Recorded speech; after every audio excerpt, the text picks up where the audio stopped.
Alors, coucou, bonjour à tout le monde, bonjour Valérie. Bonjour Laurent, Ananda. Alors, aujourd'hui, je voudrais commencer en fait l'atelier en lisant un passage du manuel pour enseignants. Alors, attends, j'ai pas beaucoup de lumière. Voilà.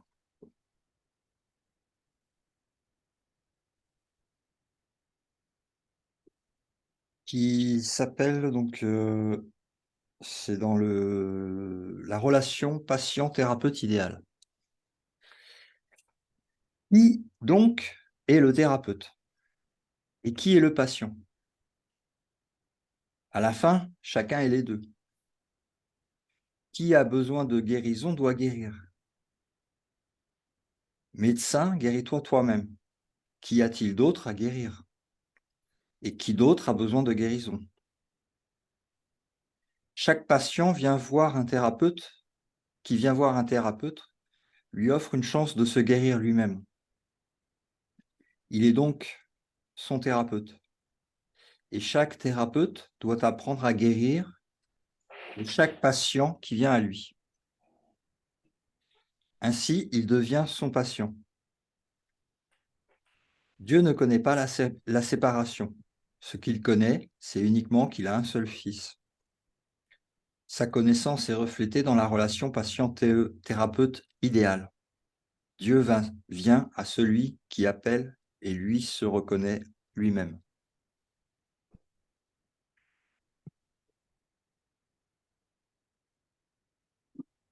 Donc, bienvenue dans le monde des images, apparemment séparées, et apparemment ayant une quelconque réalité, même dans la scène globale, on va dire. Tout à fait. Si tu parles patient-thérapeute, déjà là, tu es dans une dualité déjà. Donc oui, effectivement, c'est du domaine mental encore. Oui. De toute façon, tout le cours s'adresse à l'ego, puisque on utilise le mental dans le cours. Toute communication verbale, elle est adaptée au niveau où on en est de compréhension. Vu qu'il y a une expérience de dualité, ça utilise un langage qui peut être compréhensible. C'est normal qu'il parle de ça, tout en soulignant que cette dualité patient-thérapeute est illusoire, ne faisant qu'un. Ce qui donne toute la cohérence à la correction de l'esprit quand tu vois en fait les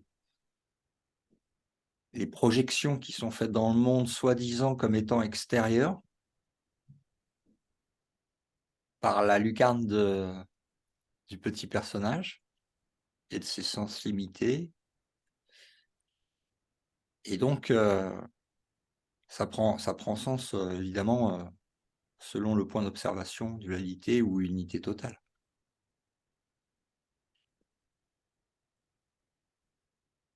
Oui, je peux raconter une petite anecdote. Je vois un thérapeute tous les 3 mois et la dernière fois, il me dit, ah, mais monsieur, vous n'êtes pas le même que d'habitude. Mmh. Ah, j'avais envie de lui dire, ah, ah oui, vraiment, mais vous non plus. Et dit, je suis pas non plus le même qu'il y a 5 minutes, ni qu'il y a un an, etc., etc.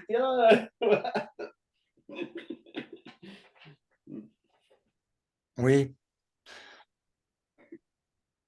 mais ça sent le parfum aussi du mental qui a un savoir acquis et qui l'utilise pour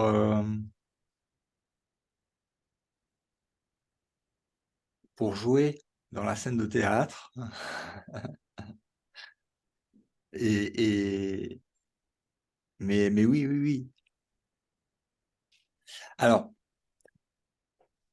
le sujet que je voulais aborder aujourd'hui dans cet atelier, c'est voir le faux sans l'accepter pour vrai.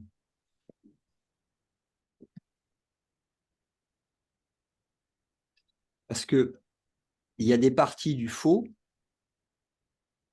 qui font peur à observer. Mais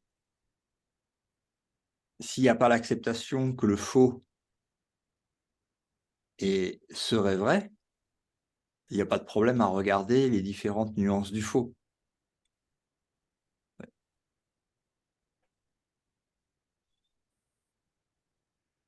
Il y a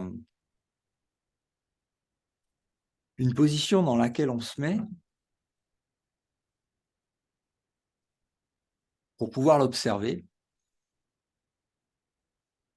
parce qu'en fait, on a 2 possibilités d'observation selon le guide qu'on choisit. Et pour être sûr de prendre le bon guide, pour qu'il n'y ait pas de confusion possible, on se place dans la position du receveur, de celui qui reçoit.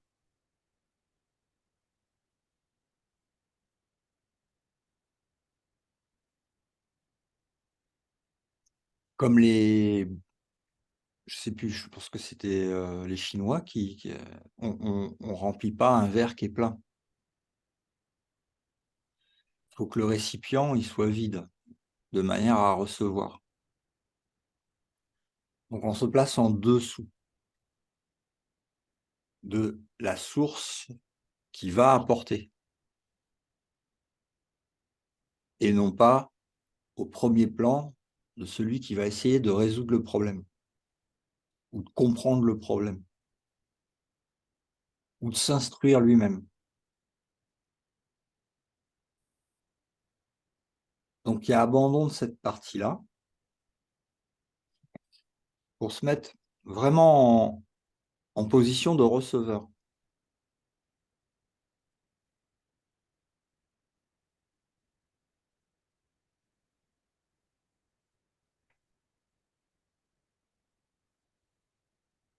Il y a un vide, un récipient encore, qui est vide, et il reçoit, il reçoit, il reçoit, jusqu'à ce que le récipient lui-même disparaisse.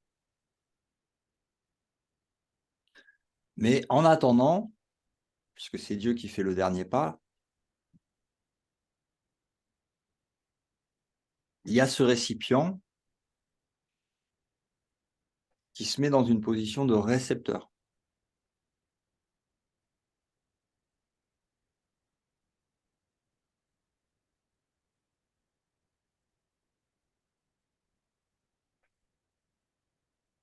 Et qui fait appel à une connaissance supérieure à la sienne, donc il se met en tant que récepteur.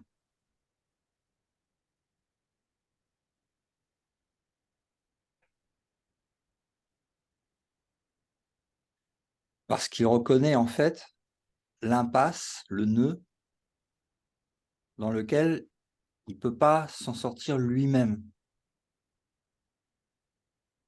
Mais que celui qui sait n'a aucun problème à le sortir de l'illusion. Il va lui faire monter d'un étage jusqu'à la sortie de l'illusion totale. Il n'y a aucun problème pour lui. Il sait tout. Il sait la meilleure façon, etc. Donc, pour pouvoir en fait bénéficier en fait de sa vue,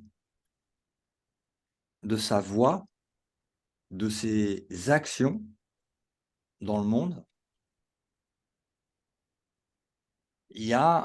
on se met en position de récepteur.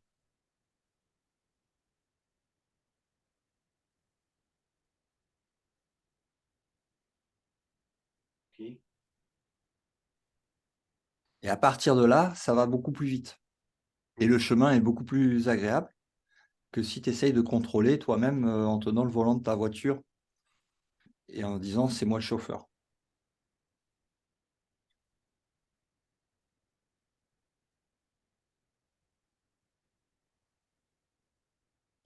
Donc,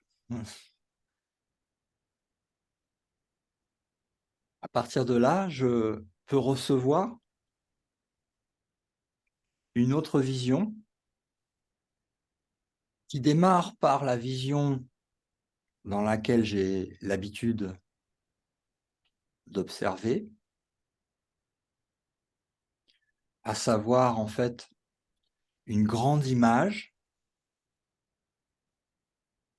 qui est découpée en petits morceaux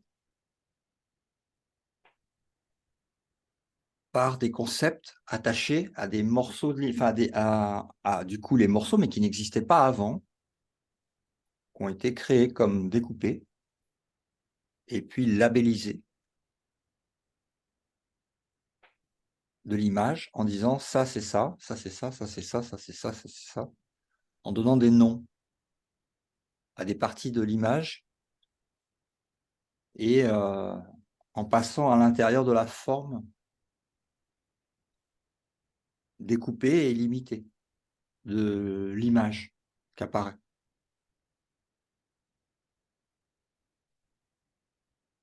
Ça, c'est la vision qu'on a l'habitude d'expérimenter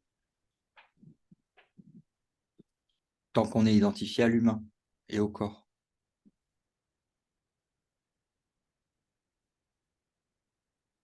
Et après, tu as une autre vision qui est celle où l'image, en fait, devient une.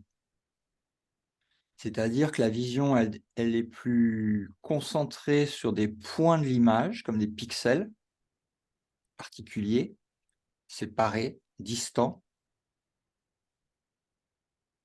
différents, faisant appel à des calculs du mental, de l'intellect, comme un robot dont le programme lui permettrait de détecter de façon autonome quelles sont les parties de l'image qu'il voit de manière à ce qu'il détermine si là c'est une porte dans laquelle il peut passer, ou là si c'est une fenêtre, ou là si c'est une tasse qu'il peut ramasser sur une table. Il y a un programme qui tourne forcément en arrière-plan, même s'il n'est pas vu, qui permet de faire cette découpe et cette analyse et de prendre des décisions en fonction du découpage de l'image.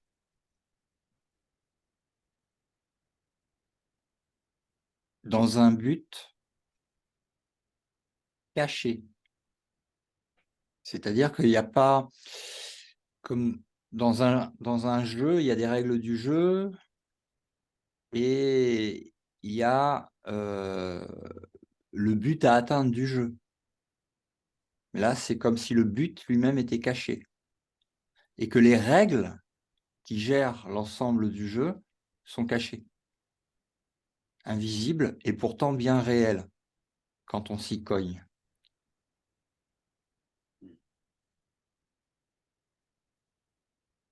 Des fois, il faut plus de temps pour s'en apercevoir, mais à un moment ou à un autre, on reconnaît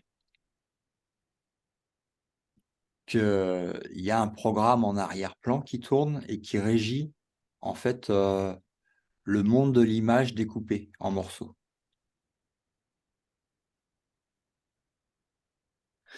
Et puis donc après, la deuxième étape, c'est la contemplation d'une seule image, qu'on appelle la contemplation aussi dans le bouddhisme, où tu fusionnes en fait en tant que tu, je parle de l'identification au personnage principal qui est le corps physique, qui devient un avec l'ensemble de l'image. C'est ce qu'on appelle la contemplation. Il n'y a plus de morceaux séparés. Il y a une image. Et le petit personnage avec son corps n'est pas distant ni distinct, découpé dans l'ensemble du tableau. Donc il y a une unité dans l'image. qui est à la fois ressenti visuellement par la paix et par le... Ça peut être aussi une communication en fait avec l'ensemble de l'image, une connaissance de l'ensemble de l'image, un ressenti de l'ensemble de l'image. Tu es la cascade d'eau, tu es la feuille, tu es le vent, tu es la terre, tout ce qui apparaît dans l'image en un.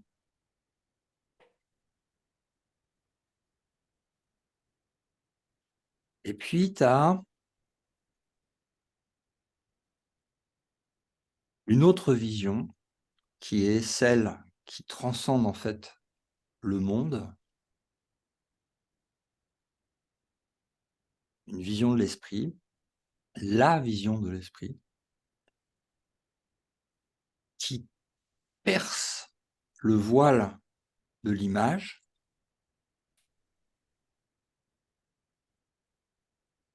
parce qu'elle a reconnu qu'elle n'est rien.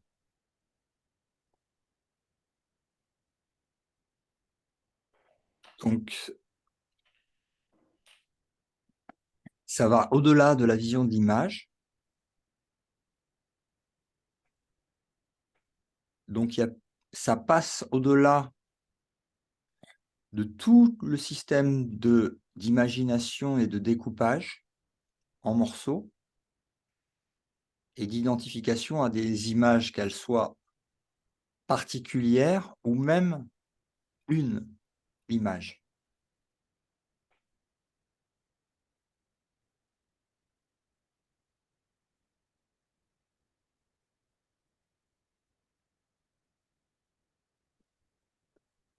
Et dans le tableau de l'image, ce qu'il faut bien voir, c'est que dans ce tableau de l'image se cache de manière invisible le temps.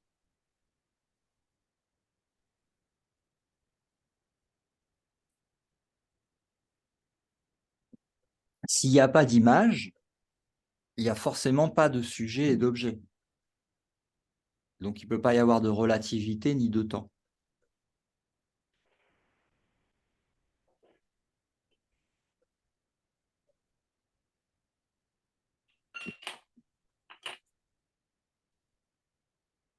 Donc ça, c'est la véritable vision, en fait, qui reconnaît l'éternité telle qu'elle est, malgré n'importe quelle image qui puisse s'imprimer sur l'écran du projecteur mental.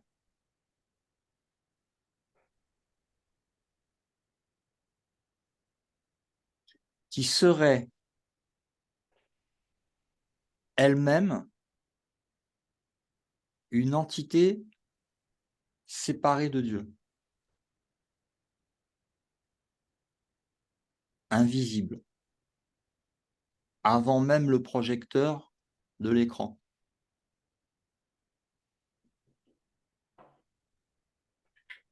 Hors temps-espace, puisque le monde du temps appartient à l'image, donc forcément après le projecteur.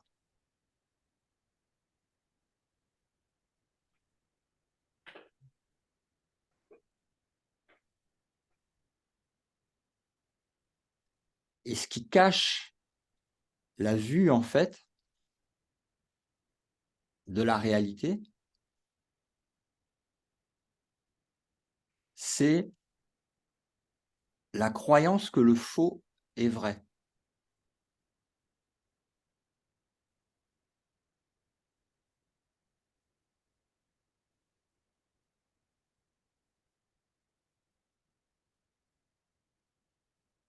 Donc ça demande en fait vraiment un œil nouveau, supérieur à celui qui croit vouloir voir tout en croyant être dans le film. Donc un petit peu d'humilité à ce niveau-là, de se mettre dans la position du récepteur.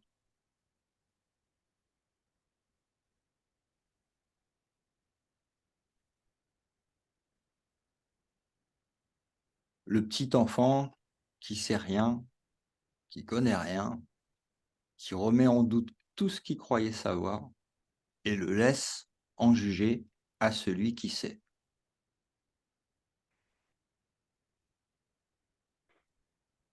Et qui tremble pas.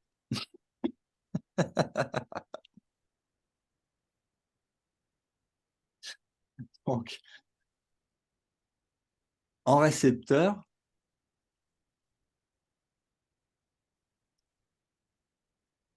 tu peux examiner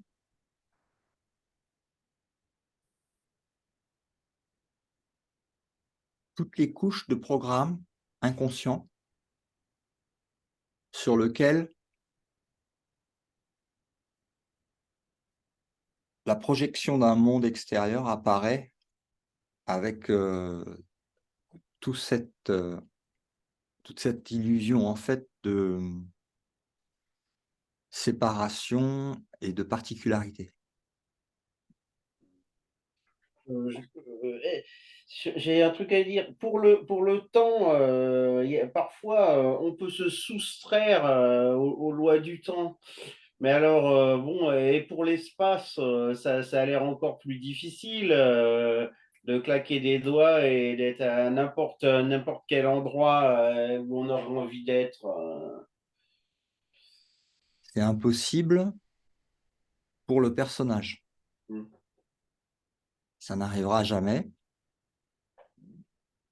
Et c'est pour ça que son incapacité à ce que ça se réalise fait que tant qu'il n'est pas lâché, il va chercher à utiliser d'autres moyens, et ce qu'on appelle l'évolution et la technologie.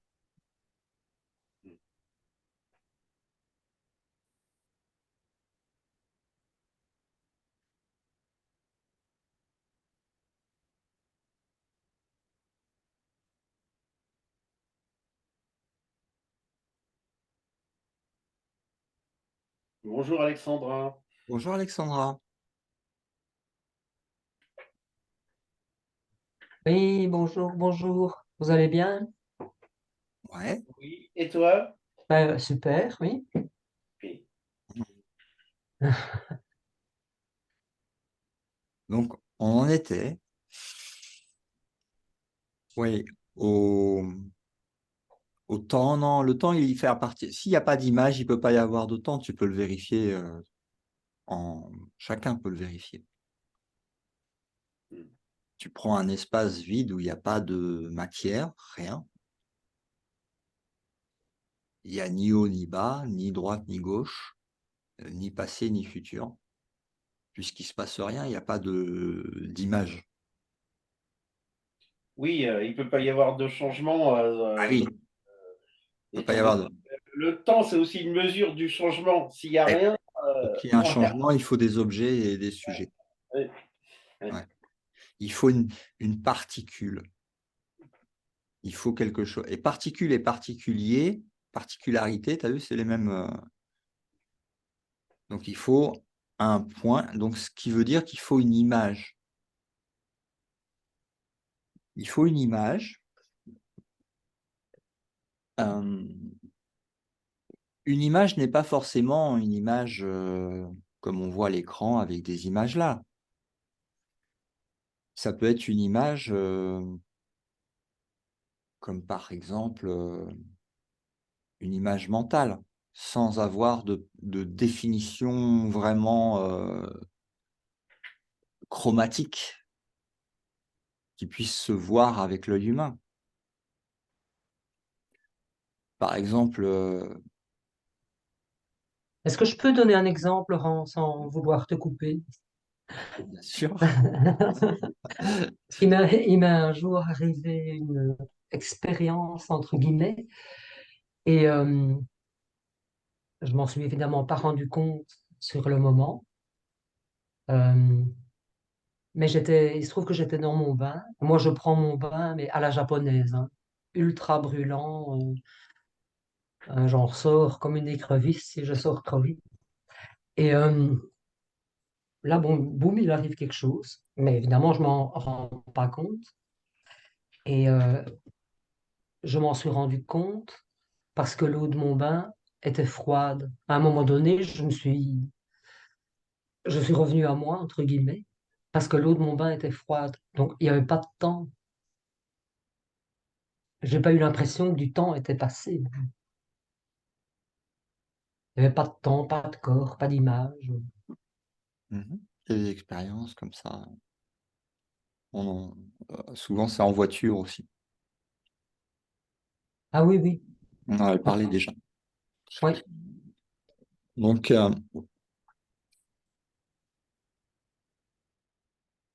on a forcément besoin d'une image pour avoir du temps. Et pour l'espace, c'est pareil. Tu parlais de l'espace tout à l'heure. Pour qu'il y ait un espace entre deux objets, il faut forcément qu'il y ait des objets. Donc, temps et espace sont liés. oui. Mais on peut voir que c'est lié à une source, à une causalité. On tire sur la racine de l'inconscient, on descend plus bas dans les programmes Mhm. et on voit que c'est lié en fait à une image. Ok, c'est lié à une image. Qui a rendu l'image réelle? Si tu trouves qui a rendu l'image réelle, tu trouves qui a le pouvoir sur l'image. Qui a le pouvoir de lui retirer sa réalité?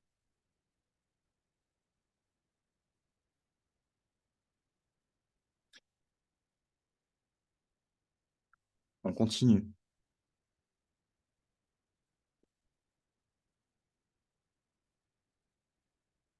Dans les enseignements de Jésus et d'autres aussi, et par expérience directe pour ceux qui ont entreaperçu le tomber du voile, en fait, Dieu n'a pas d'image.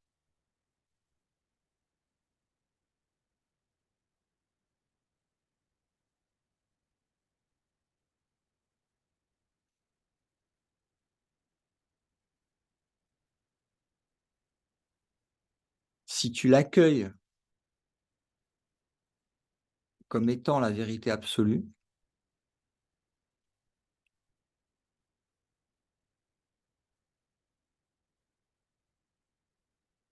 avec certitude, ça a des implications.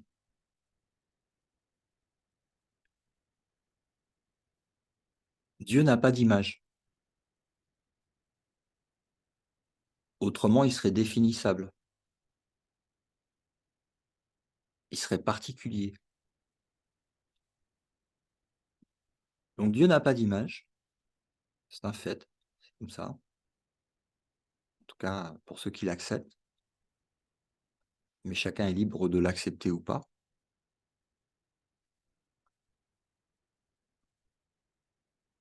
Dieu n'a pas d'image. Et toutes les frères et sœurs qui ont vécu la réalisation de l'unité disent qu'il n'y a rien à part Dieu. Que Dieu est amour et qu'il n'y a rien à part Dieu.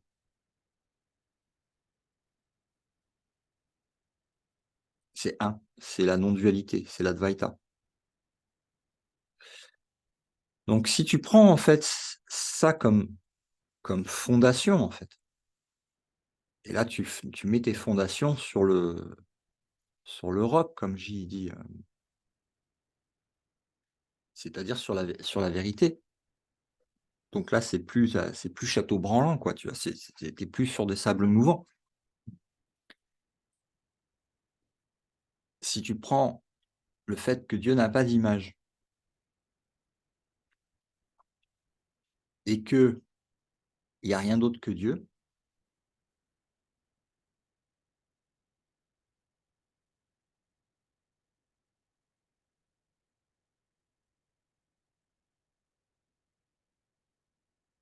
tu es en train de toucher à la causalité sur lequel va, si tu le fais basculer, ce point-là,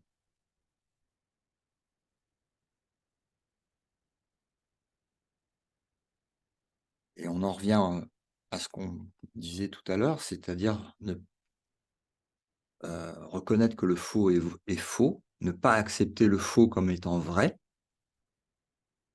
et construire un monde par-dessus. Là, on fait l'inverse. C'est le faux est faux.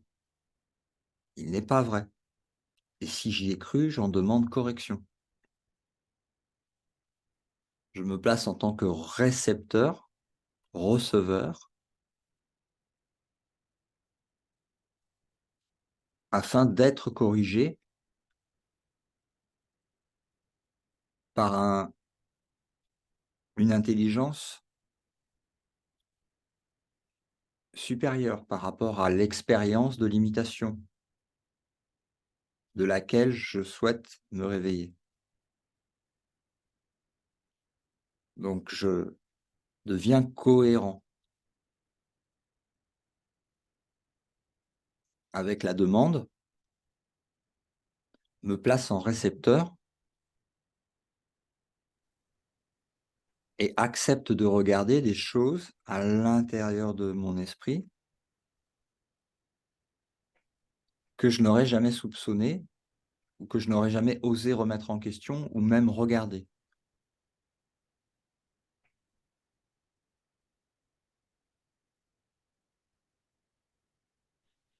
Donc, on revient à notre trois différents niveaux d'observation du monde. Le plus bas qui survient après le découpage de l'image en morceaux avec des labels et des comparaisons. La multiplicité qui fait appel constamment à des calculs mentaux qui tournent en arrière-plan dans le subconscient. Invisible à ce niveau-là. Mais visible pour les niveaux supérieurs. Après, on a la fusion du personnage avec l'image entière, c'est la contemplation. Mais encore, on est au niveau de l'image, dans laquelle découle une paix profonde, même un sentiment de béatitude et quelque part de plénitude avec l'image en question. Mais toujours limité à l'image, qui va avec le monde énergétique. Donc, il y a aussi ressenti du mouvement énergétique que procure en fait cette fusion du personnage principal avec l'image.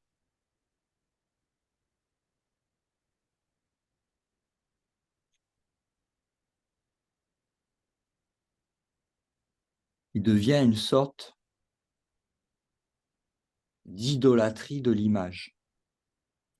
On retrouve beaucoup de nos frères et sœurs témoignant de leur expérience de réveil, pendant laquelle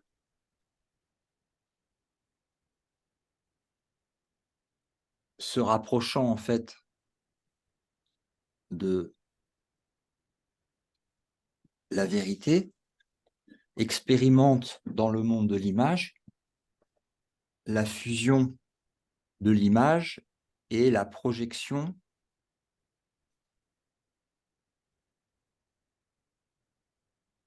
de la divinité dans l'image.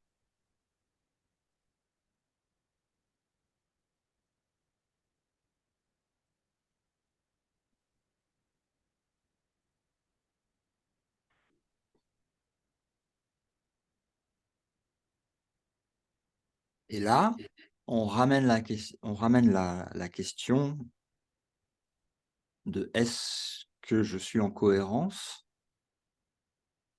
avec des des vérités qui ne peuvent pas bouger, immuables, qui viennent du ciel, qui sont la vérité, comme celle que Dieu n'a pas d'image. De manière à débloquer un cadenas à l'intérieur du subconscient qui était fermé depuis longtemps et qui va permettre de voir à travers l'image, ce qui n'a pas d'image.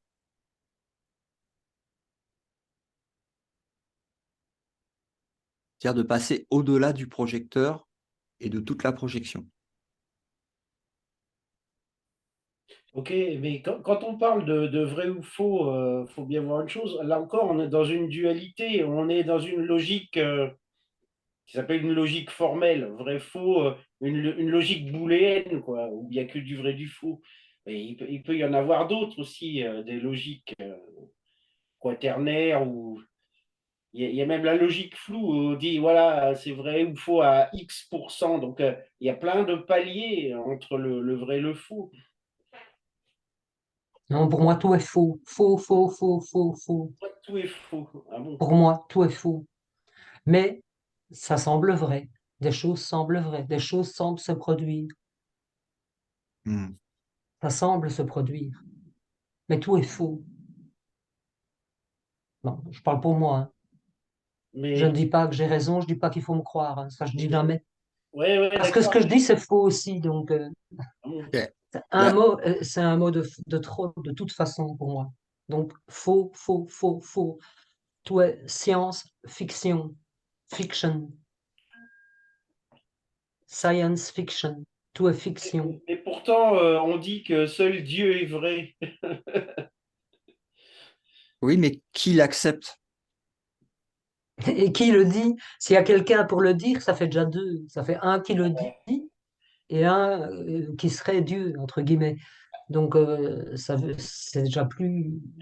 C'est pas tout à fait cohérent, d'accord, ok, Non, ouais. c'est pas le oneness, quoi. C'est pas l'unité ou l'unicité, enfin, peu importe le nom qu'on donne, mais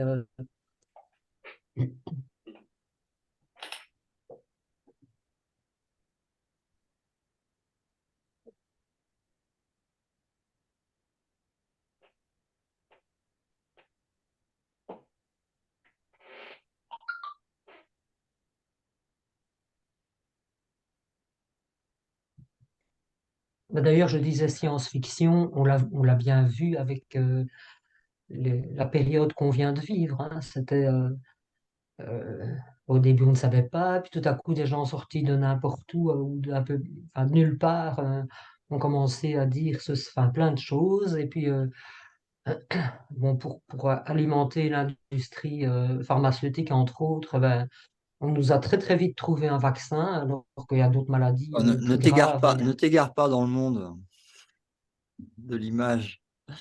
Ne t'égare Non, pas. je disais juste que maintenant, ben, je vois que même dans les médias mainstream, il y a un revirement de situation. Et il y a des gens qui ne disaient pas ça à l'époque, qui maintenant remettent ça en cause et disent on a peut-être été lockdowné, entre guillemets, pour rien. Donc c'est fiction, quoi. C'est juste ça que je voulais, sans donner réalité au monde, évidemment, mais il semble qu'il y a un monde. Il semble que.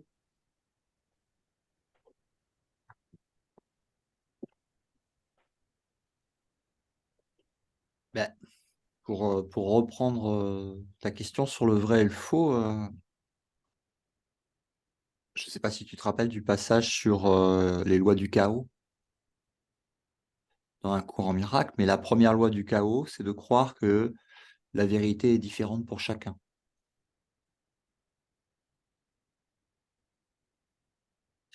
Elle est la même. Ce qui est vérité est vrai, et ce qui n'est pas vérité n'existe pas. Donc c'est faux. Et il n'y a pas de dualité là-dedans, parce que ce qui n'existe pas n'est pas en opposition avec ce qui est réel. Il y a pas de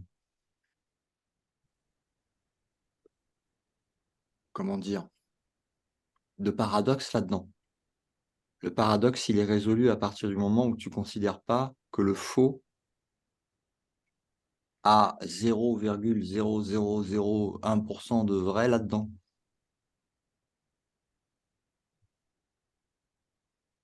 Et non, et en logique tétravalente, il y a des choses qui sont ni vraies ni fausses et vraies et fausses en même temps. Oui, mais ça s'applique au monde du rêve. Oui. On change de game. On sort du game.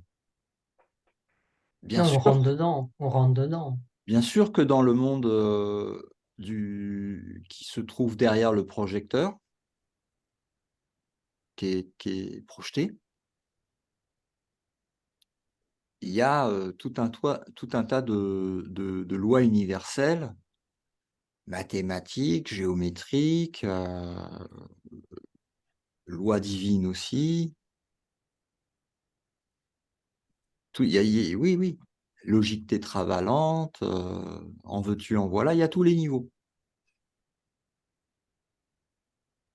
Mais tout ça est projeté derrière le projecteur. Mhm. Là, j'invite à passer de l'autre côté en utilisant en fait un outil qui est pure vérité. Dieu n'a pas d'image. Je ne suis pas une image. Parce que je suis un avec Dieu, c'est lui qui m'a créé, et je ne suis pas une image. Dieu n'a pas d'image.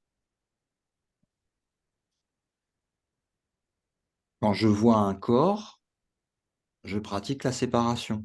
Parce que je crois qu'il y a quelqu'un qui est un corps.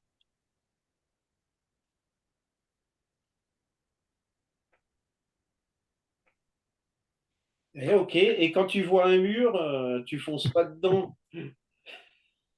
Parce que tu crois qu'il y a un mur et que ça va te faire mal si tu fonces dedans, non? J'ai pas dit que le but était atteint, mais j'ai dit qu'on suivait tous le même but et on partage cela pour aller dans la libération où il n'y a pas de mur, effectivement.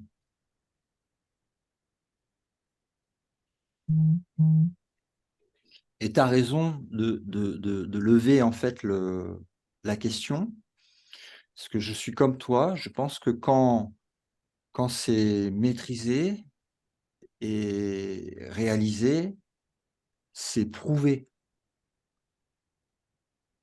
C'est pas uniquement des mots, c'est prouvé dans l'action.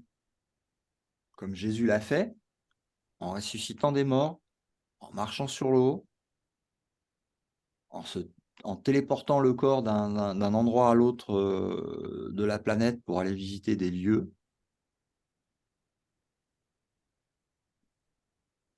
Mais je suis entièrement d'accord avec toi. Entièrement. Mais encore une fois, je fais que partager ce que je reçois dans la position du récepteur et je le partage de soi à soi. Parce que c'est pas donné à quelqu'un, ça nous appartient. C'est un rappel. C'est une remémoration de l'éternité, de la réalité, de la vérité, qui vient en contraste avec le monde de l'image et de toutes ces petites images coupées, découpées Mhm. dans l'espace-temps. Mhm.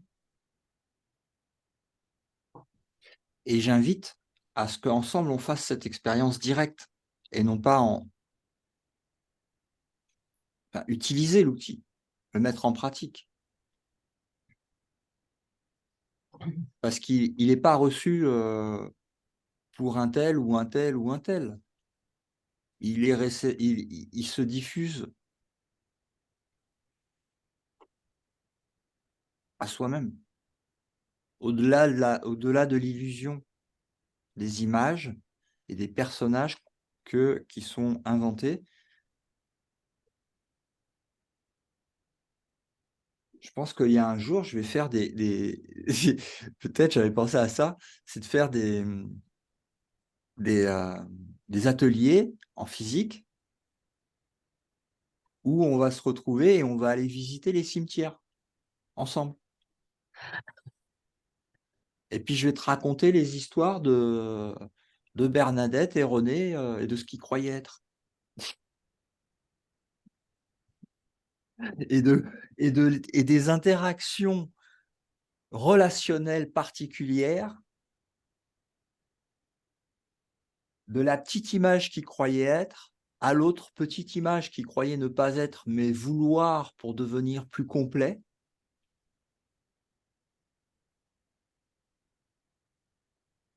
Pour se sentir moins seul. Et de toutes les histoires de village qui se sont jouées dans le livre des histoires que tu peux observer dans un cimetière.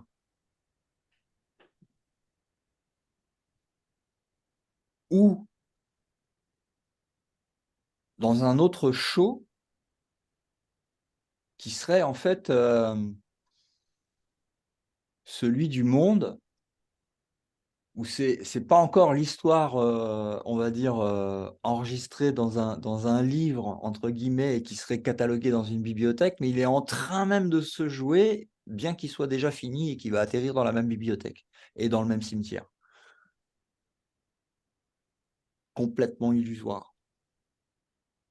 Complètement attaché à la forme, à l'image. Et ce, par une idée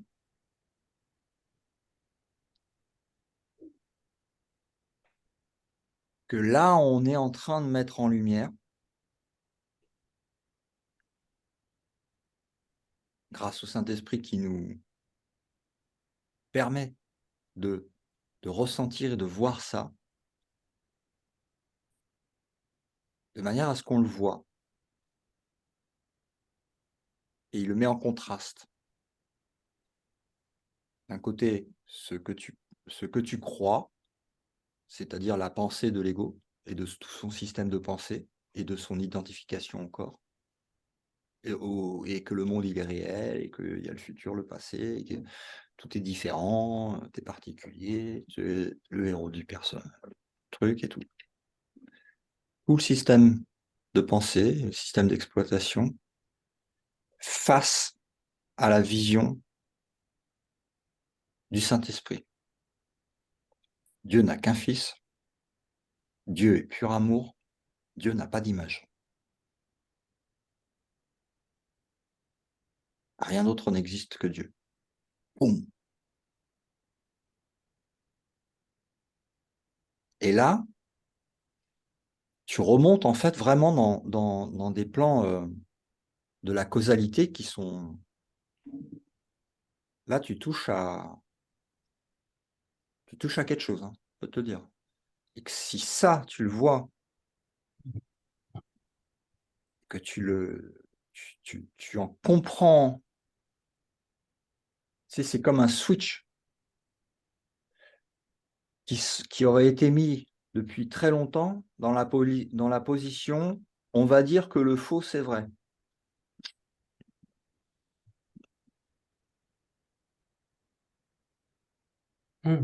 Avec tout ce qui en découle, en fractal. Et que là, tu es en train de voir, par contraste, que ça ne peut pas tenir.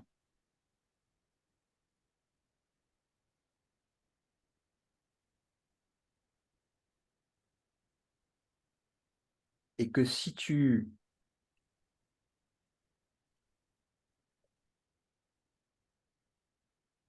reprends un peu conscience de ce que tu es et de l'extrême limitation et souffrance et mort, oubli de tout ce qui est engendré par le fait que ce switch, il soit sur « j'ai décidé que le faux est vrai ».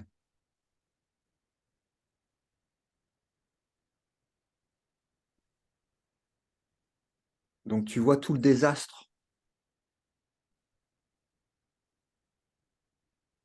sur à la fois le plan du plus petit, de la plus petite vision du personnage, un peu plus large, celle de ton âme et de tes différentes incarnations et rêves de mort à répétition, et un plan encore plus large, celui de l'univers et de ses guerres totales, duels,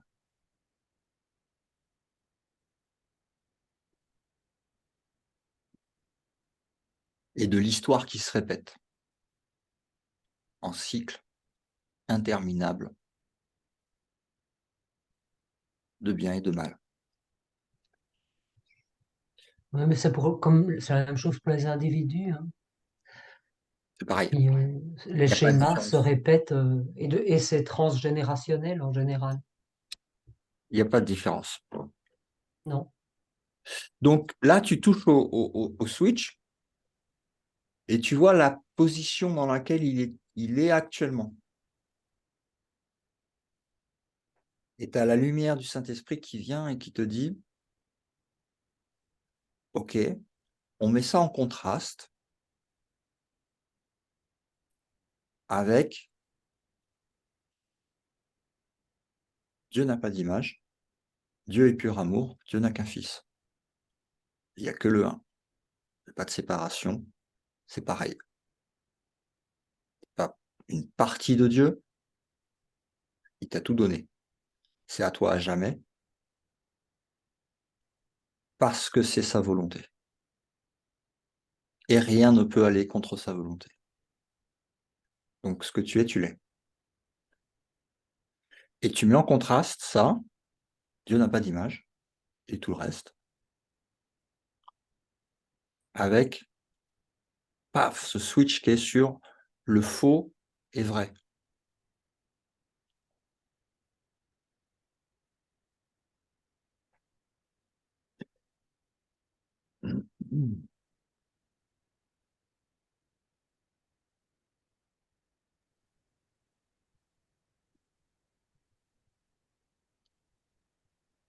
Mais donc, tout est faux. Ben, tu te rends compte Ouais. que c'est l'ego qui joue à se faire la guerre en images opposées, séparées, projetant la culpabilité chez l'autre, dans des cercles infernaux et totalement illusoires. Alors, comme c'est de la dualité, il est obligé de te mettre du bon en opposition avec le mauvais, dans l'image. Simplement, il va labelliser ça différemment. Et il est obligé aussi de provoquer le désir de la complétude, chose que tu es, et donc qui est projeté dans le cinéma de la dualité et des images comme étant quelque chose d'extérieur à toi, identifié comme personnage du film, un corps de genre masculin ou féminin, cherchant l'amour et la complétude, la paix, la joie, à savoir ce qu'il est en réalité, qui n'a pas d'image. Mais là, dans le monde des images, il te le projette sous la forme d'un petit personnage qui serait dans une autre région, ou à un autre bout de la Terre, ou c'est ta voisine, ou peu importe. Enfin, c'est toujours à l'extérieur. Ou un homme. Et il le projette aussi dans le passé et le futur, comme un amour perdu, ou un recherché dans l'avenir.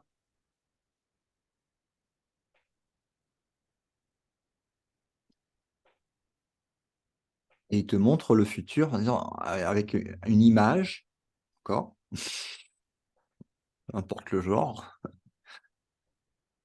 il te dit: «Ah bah, ouais, c'est là-bas». Et puis toi, tu as une petite image qui court vers l'autre image. Et puis quand tu l'as attrapée l'image, il y a un moment, ça part en frite. C'est normal, c'est dans le scénario, ça peut pas se passer autrement. Ne serait-ce que par la disparition du corps physique. Mais en général, ça attend pas là, hein. La plupart des couples, ça vole en éclats, dans les quelques premières années. Et il te dit: «Non mais c'est pas grave parce que j'ai l'espoir». Il est dans le futur et c'est une autre image. Que ce soit une image que tu vas pouvoir attraper et qui va te compléter, ou que ce soit la propre image de toi-même qui va devenir plus encore. Plus fort, plus riche, plus intelligent, plus respecté dans le monde, plus d'amis, quelque chose de plus ou de mieux. ou de mieux, de particulier en tous les cas. En général, on recherche le mieux, hein. On ne cherche pas à empirer la situation. Et déjà dans la pire situation qui puisse être, à savoir que tu crois être une image, dans un monde d'images, en ayant laissé le switch sur le faux et vrai.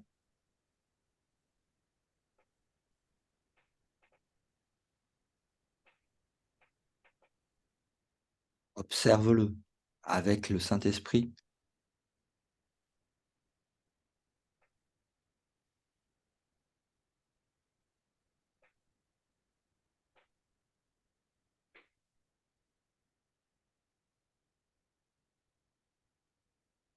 Et là, tu touches en fait, en remontant à cette cause, hein, ce qu'on vient de faire,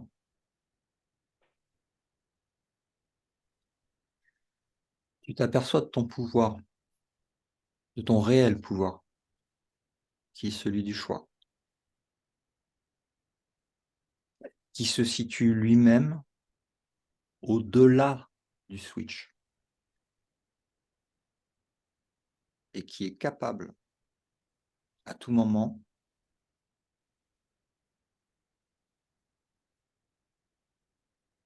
de ne plus accepter le faux comme étant vrai.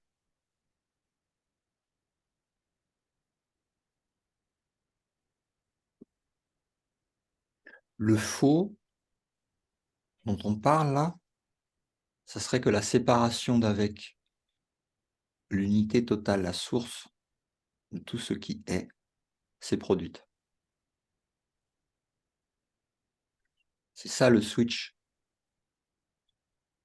qui est tourné vers c'est vrai alors qu'il est faux.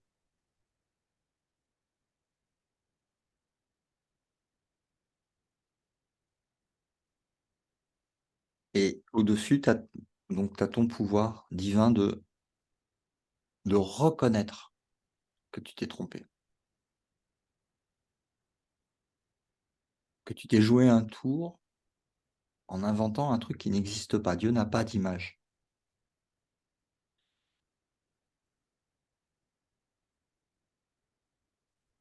Il ne crée pas des images. Il crée ce qu'il est. Il est l'amour.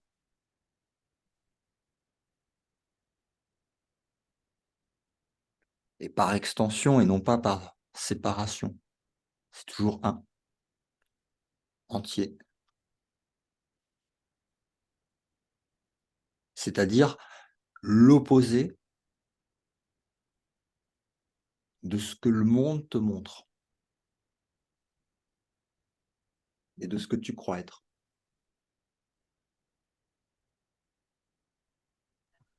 Oui, en fait, c'est pas le monde qui te le montre, c'est toi qui le vois.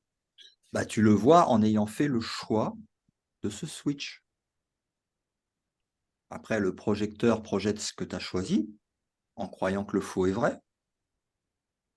Il te montre un monde entier qui est faux, qui découle du faux. Mhm.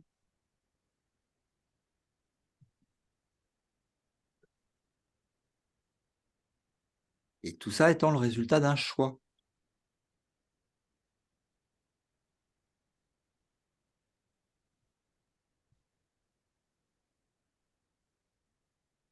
Alors, est-ce que je tourne l'espoir dans le monde ou est-ce que je tourne l'espoir dans la réalité immuable,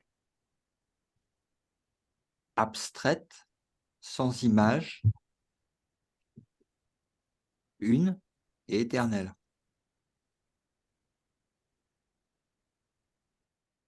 Est-ce que je donne pouvoir à cela, avec un C majuscule,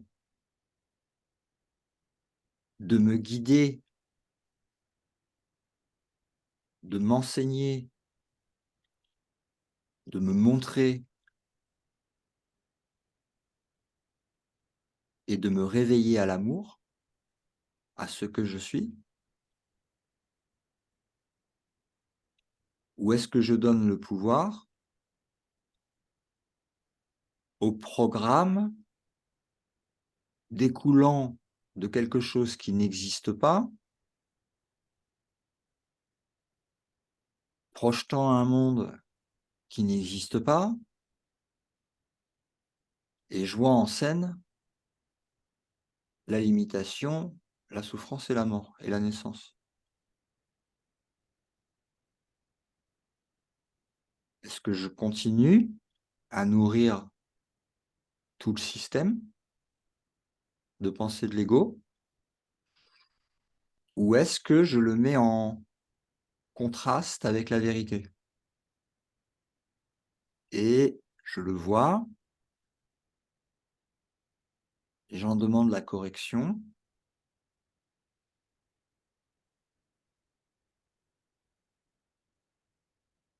Sans avoir peur de Dieu et de sa correction par le Saint-Esprit de l'esprit malade qui croit que le faux est vrai et qui a besoin de correction d'illusion. Donc est-ce que je me mets en récepteur et que j'accepte la correction? Et que se passe-t-il quand je le fais? Est-ce que je peux, dans mon expérience directe, voir l'écroulement intérieur du faux qui laisse place à la lumière de la vérité? Donc un ressenti direct, une expérience directe.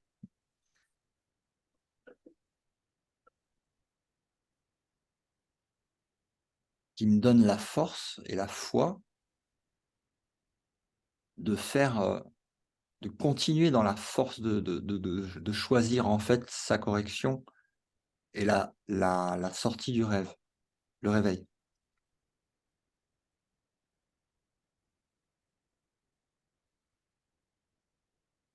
Est-ce que je veux être une image dans un film? Ou est-ce que je suis le fils de Dieu et tel que Dieu m'a créé?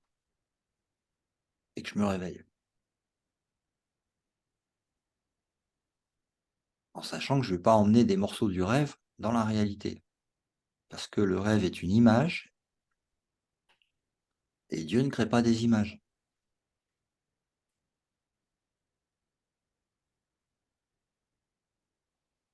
Parce qu'il n'a pas d'image.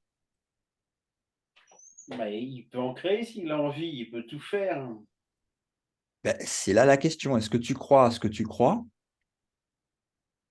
Ou est-ce que tu acceptes la vérité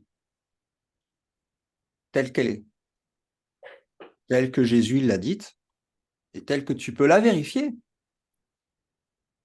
si tu as le courage et l'honnêteté de remettre en question et de la changer, de demander sa correction et de changer totalement? et pour voir ce qu'en découle sur le plan même de l'attitude du personnage et de la vision dans le monde de ce que le personnage peut voir comme ineptie ou différence, mais qui vont s'effacer totalement puisque les images disparaissent. Ah, mais Ou est-ce c'est tout l'univers qui disparaît à ce moment-là. Bon, tu peux être dans le 1, mais comment être comme ça tout le temps dans le 1 tous les jours? mais Alors qu'il y a il y a des tas de choses multiples qui t'arrivent en permanence.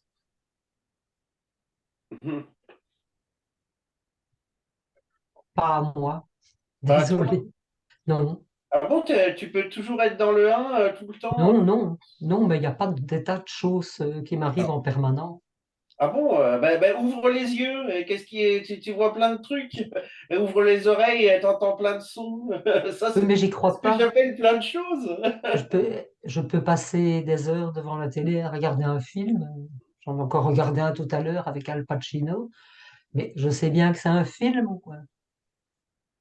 Et c'est la même chose pour le monde. dans la vie. Quoi qu'il se passe, c'est un film pour moi.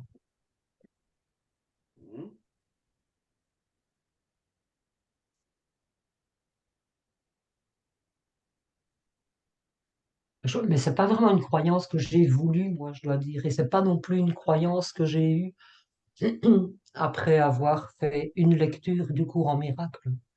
Parce qu'après une lecture du cours en miracle, j'avais pas compris grand-chose. Hmm. Mais c'est surtout là, ce que je propose, c'est la mise en pratique. Et la mise en pratique, elle consiste à abandonner justement tous les anciens schémas qui dirigent et qui ont fait qu'il y a cette expérience de limitation. Euh, il y a un moment, si tu veux, il y a que ton plan soit fait et non le mien, parce que le mien est pourri. Voilà, il est pourri. Le résultat, il est nul. Euh, je me suis trompé et je désire une correction. Donc, je n'argumente pas je reçois, j'enlève la volonté individuelle de vouloir négocier ou avoir raison ou euh, c'est ce récipient vide qui reçoit. Et on fait face à nos résistances, évidemment, à ce moment-là. Et c'est pour ça que c'est normal aussi que le mental il vienne jouer là-dedans et rajouter une opposition. Mais la question qu'on peut se poser et qu'on peut tester en expérience directe, c'est OK, mais si j'enlève si je ne permets pas en fait l'opposition, mais je me place en tant que récepteur vide,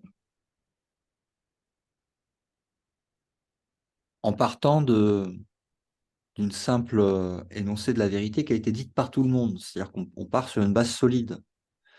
Et puis qui a été dite par tout le monde, mais étant la vérité, elle est aussi quand même forcément quelque part, même si elle est en opposition, bien sûr, tout le temps avec le mental, mais elle est quand même quelque part, tu peux pas l'effacer et elle est reçue. Elle est accueillie, elle est pas forcément totalement acceptée, mais elle résonne quelque part parce qu'elle est vérité. Tu es cela avec un grand C.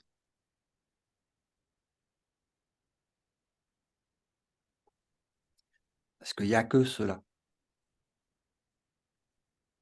Et cela est pur amour. Ne connaît pas l'opposition, pas de dualité, c'est un. Là, on va pas loin dans le débat philosophique. On reste sur vraiment la base. Pour pas justement faire intervenir le mental qui peut rajouter des trucs et dire oui, mais quand même, non, on part sur quelque chose de simple et qui peut être facilement accueilli comme étant le dénominateur commun. Puisque après, si on part dans la fractale, effectivement, là, il va y avoir plein d'oppositions, plein d'opinions, plein de points d'observation différents, etc. Donc on évite ça, tu vois, on le met de côté, on descend pas trop loin dans le débat philosophique, et on reste là-dessus. On reste sur pur amour, créateur, un, abstrait, donc illimité.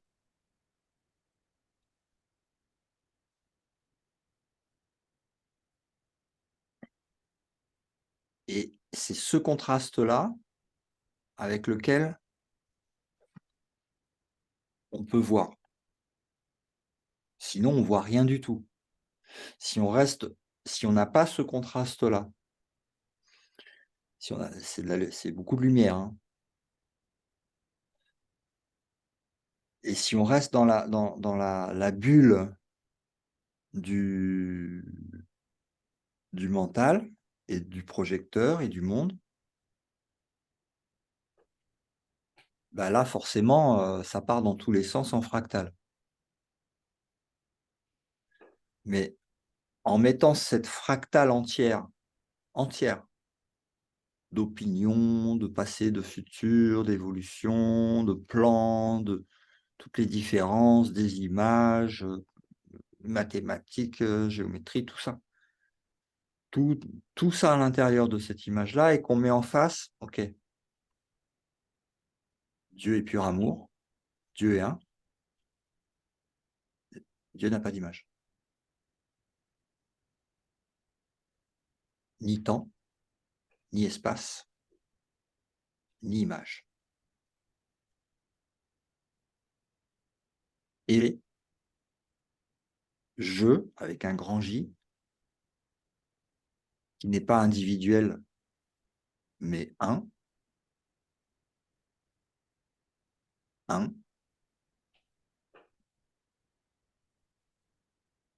est partagé entre la source et son extension unique, qui est toujours ce qu'elle est. Un, avec ce je majuscule.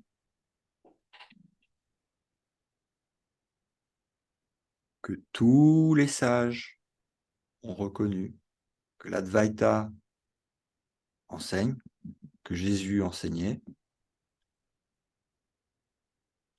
que le cours rappelle, même s'il parle au niveau métaphysique à l'intérieur du rêve de la dualité, il le dit clairement, le monde n'existe pas. Ce que tu crois être n'existe pas. Comme dans une visite de cimetière. Donc l'image de toi-même, l'idole que tu as fait de toi-même,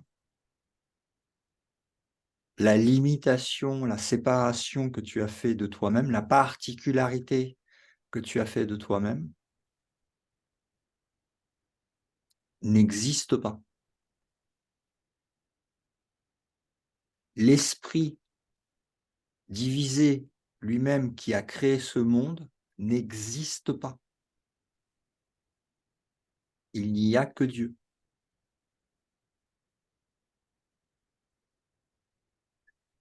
Et là, tu mets en contraste. Bam! Et tu regardes ce qui était invisible et caché. C'est juste une mise en contraste qui permet de voir l'impossibilité de c'est l'un ou l'autre. Voilà. Il n'y a pas de négociation, c'est l'un ou l'autre. Parce que les deux ont une version qui sont totalement opposées. Totalement.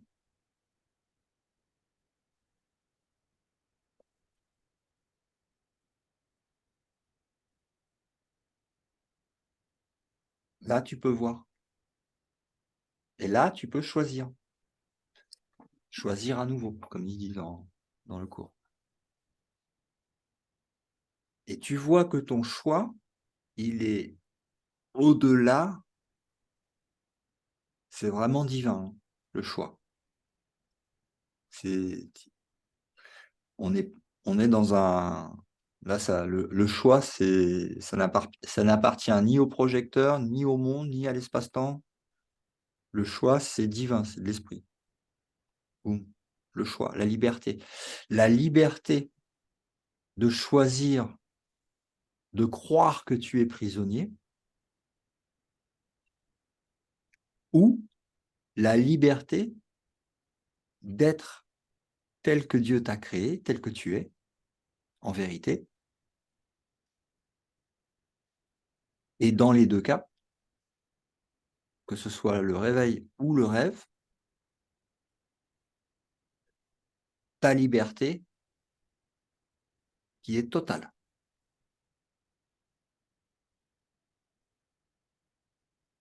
À savoir que tu n'as jamais été autre chose que libre.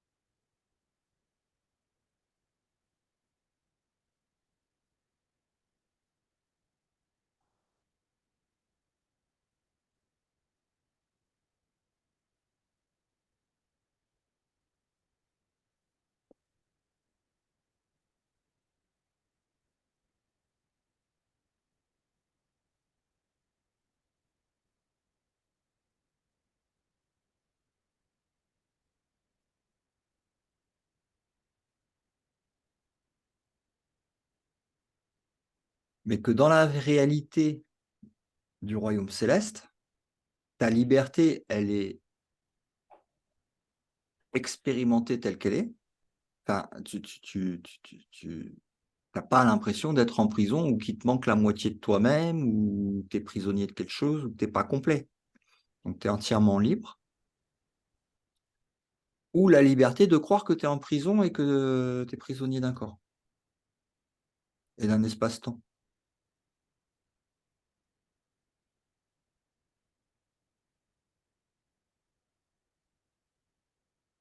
Dans un monde qui vient t'agresser et que tu as oublié que tu as fait toi-même. À partir d'une idée qui est fausse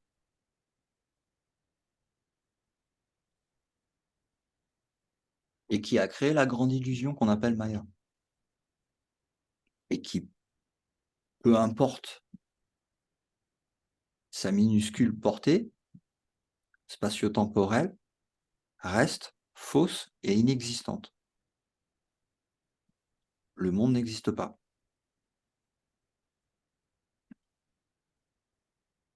Et donc là, tu vois le choix et la liberté que tu as et la liberté qui change pas la vérité en fait. Tu peux expérimenter d'être autre chose que ce que tu es, mais tu peux pas être autre chose que ce que tu es. Tu peux rêver, oui, mais tu peux pas l'être.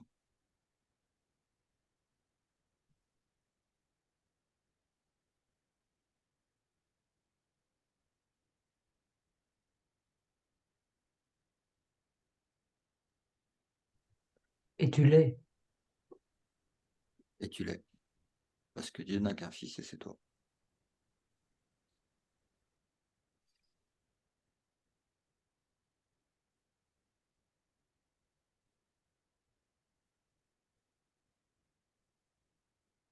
Bon, c'est pas un genre masculin-féminin, bien sûr. Une seule extension qui n'est pas séparée. C'est toujours un. Et au ciel, ça fait aucune différence. Hein. C'est entre Dieu et toi. C'est pareil. Il n'y a même pas de mots, il n'y a pas de concept. Tout ça, ça appartient au plan du mental.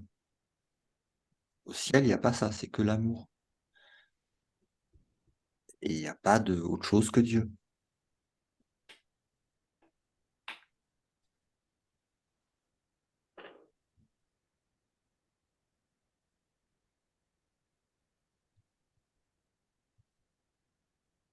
Mais ça n'empêche que si dans le rêve, tu es intéressé par les fractales, la physique, les cimetières, ça n'empêche que Ah non, tu mais peux c'est pas... t'amuser, quoi. Tu Bien peux... sûr, bien sûr, tu peux très bien aller sur des très belles plages, siroter Oui, mais, là encore, il faut voir, parce que quand tu restes là avec cette lumière-là, qui met en contraste tous toutes les belles choses que tu peux vivre humainement,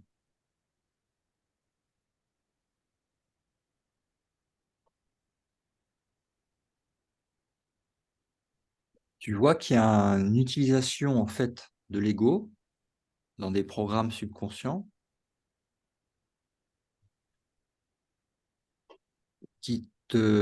parce que tu n'as pas encore vu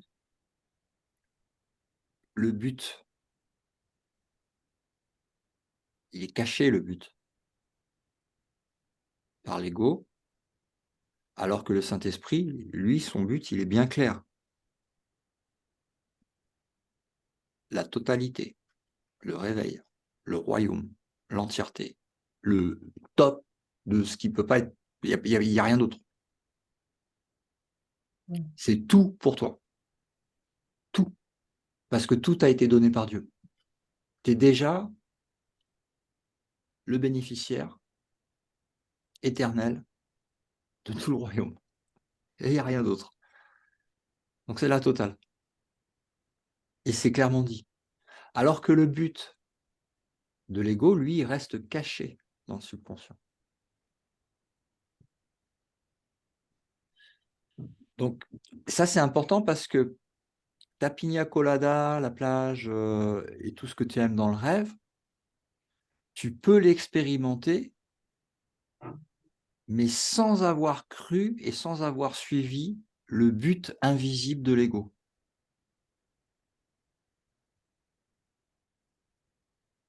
En étant totalement retourné dans le but de l'esprit,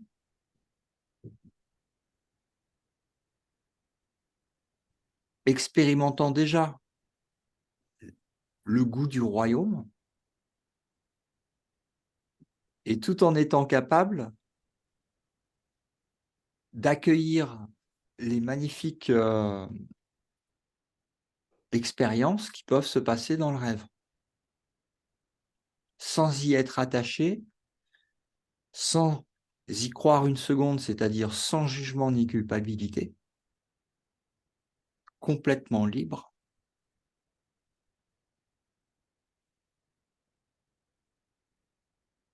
Donc en fait, tu n'as rien perdu.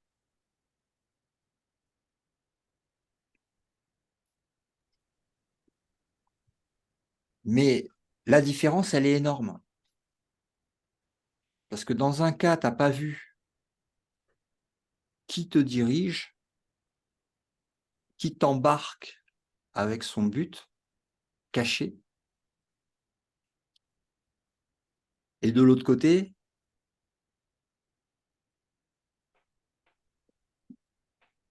la merveille des merveilles, le cœur du cœur, le royaume céleste, avec en plus, en fait, c'est le meilleur des deux mondes. C'est-à-dire que tu es déjà dans l'intemporalité de l'esprit 1 et tu n'as plus le ciboulot qui te tourne comme une marionnette dans ton personnage terrestre. Sans la culpabilité, sans le jugement, sans l'intellect, dans l'amour, la joie, la paix, l'abondance, complètement guidé, complètement certain, sans doute, sans peur. Donc même une expérience même de la vie humaine qui est beaucoup plus abondante, beaucoup plus démultipliée dans le goût, dans la perfection de, de tout, dans le non-attachement, le non-désir, la non-attente, la présence, on appelle. Donc en fait, tu n'as rien perdu. Tu n'as rien perdu du tout. Tu n'as rien perdu en n'essayant pas de négocier. Parce que la négociation, au départ, c'est pour pouvoir garder quelque chose auquel tu tiens. Sinon, il n'y a pas de négociation. Mais en fait, c'est dans l'abandon de la négociation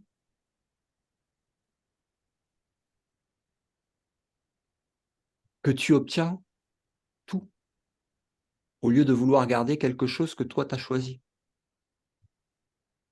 Et qui forcément va te blesser, si c'est toi qui l'as choisi, puisque tu lui as donné pouvoir sur toi. Alors qu'il n'en a pas à l'origine. Une image, comment une image peut avoir pouvoir sur toi?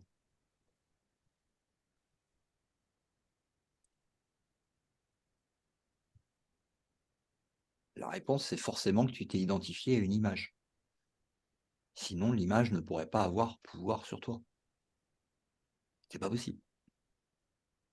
C'est toi qui lui donnes le pouvoir. Une image, non, mais une personne. Mais c'est une personne, c'est une image. Une personne, c'est une image, ok. Oui. C'est pareil, ouais, d'accord. Une pensée, c'est une image.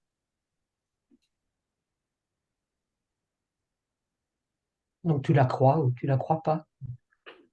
Hmm. En tout Tu cas, peux si c'est choisir de ne pas la une pensée croire. de l'ego, c'est une image. On appelle les pensées d'amour, mais ce n'est pas des pensées dans le sens image. L'amour n'a pas d'image.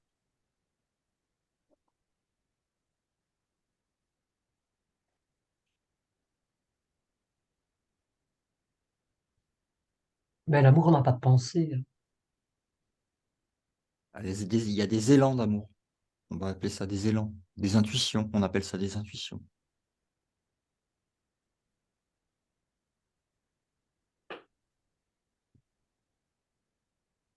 Oui, voyez le terme image au sens un peu plus large que l'image, comme on a dit au début de l'émission, de l'image de ce qui apparaît de chromatique. Vous voyez une vision plus large de l'image. Il y a l'image du monde, il y a l'image des guerres, il y a l'image euh, C'est c'est infini. voilà, c'est des pensées sur les extraterrestres. C'est forcément, ça appartient au monde des images. Des images du passé, des images du futur.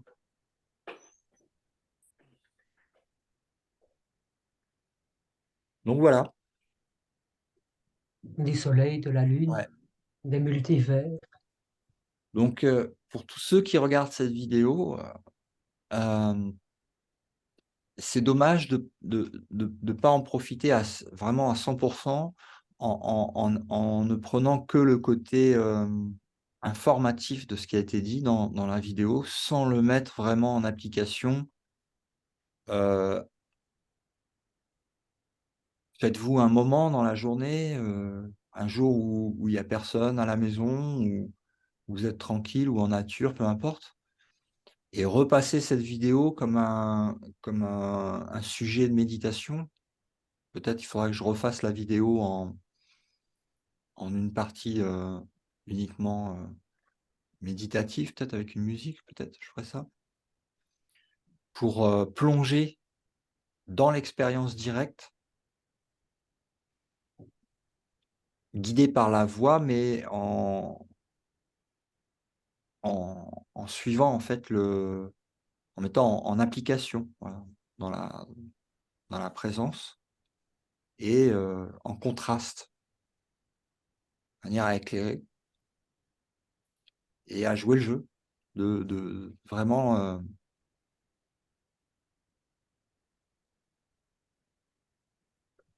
jusqu'où je me suis trompé, en fait. Oui, mais Dans ce c'est bien de faire ça aussi dans la foule, Ouais, dans le bruit, dans... oui. Après, il y a la mise en application qui peut être faite partout. Hem, Quelles que soient les circonstances, quelle que soit l'image, Hmm. quelle que soit l'image.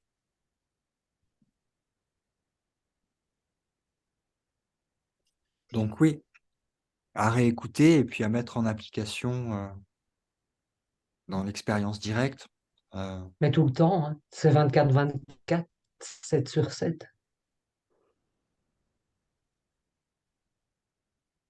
On sait bien que c'est par palier, ça prend du temps.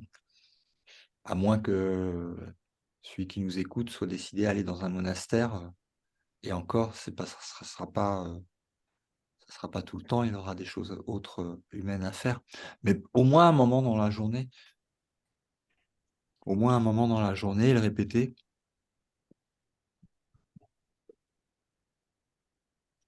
Donc voilà.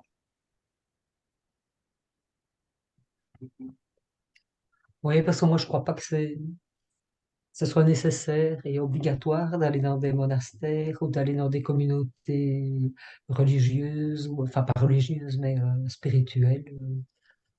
Moi, je pense vraiment que c'est pas nécessaire, quoi. On peut être en contact avec le petit balayeur de rue, par exemple, qui est totalement éveillé à sa vraie nature et qui fait son boulot.